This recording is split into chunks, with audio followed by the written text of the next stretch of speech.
মাংস কবে খাইছেন লাস্ট? এক 2 মাস 3 মাস হয়। দেখেন এই যে কুড়ে নিয়ে এসেছে, এটা দিয়ে কয়দিন চলবে? ভয় লাগে না এই যে একটা বাড়িতে একাই থাকেন? সুপ্রিয় দর্শক, আপনাদেরকে এমন এক বাসায় নিয়ে যাব, আপনি ভাবলে অবাক হবেন।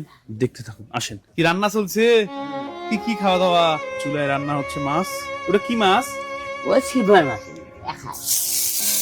ওই মানে আগে রান্না করা নাকি? হ্যাঁ এটা কি ওনার আজকের সকালের খাবার? এই দেখতে পাচ্ছেন কচুর যে লতা, এটা দিয়ে কয়দিন চলবে? হ্যাঁ মাছের তো কিছুই নাই। এটা শিল্পাটা তোমার? ঠিক না ফাটেন। এই দেখেন পাথর নিয়ে এসেছেন হয়তো কোনো এক জায়গা থেকে, এবং অন্যের বাড়ির হয়তো ফেলে দেওয়া কোনো একটা নোড়া, সেই নোড়া দিয়ে উনি এখানে রান্না করেন।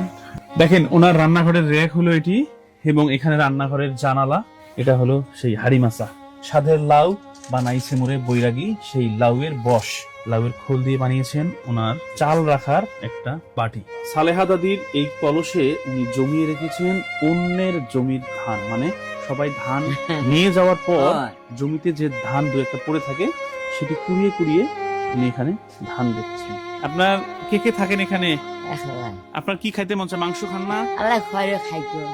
মাংস কবে খাইছেন লাস্ট? এক 2 মাস 3 মাস হয়। একবেলা মাংস না হলে আপনার পেটে ভাত যায় না। আর উনি গত 3 মাস ধরে উনি কিন্তু মাংস খাচ্ছেন না।